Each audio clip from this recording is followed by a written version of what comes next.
makapal yung tubig niyan, malalim.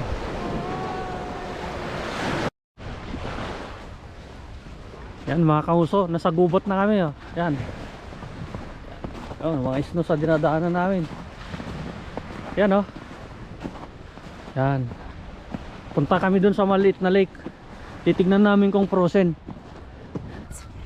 Tingnan natin kung frozen ang lake. Sabi niya. Check natin kung frozen na siya. Last year, punta kami dito para mag-skate. Let's see kung okay na siya this time.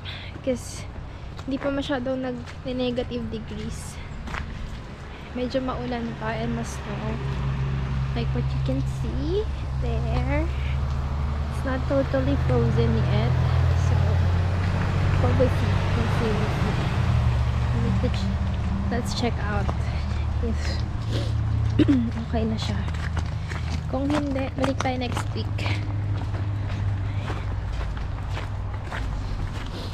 Pagka uhog-uhog ka na agad, pagbaba mo ng sasakyan, ibig sabihin, frozen na yung lake. Pero pag hindi ka pa masyadong inuuhog, hindi pa masyadong frozen yung lake. Tingnan mo siya. Ew! Ganon yung example.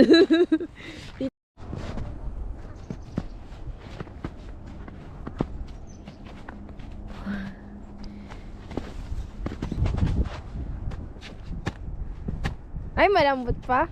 Kita ko yung ano eh. Oh.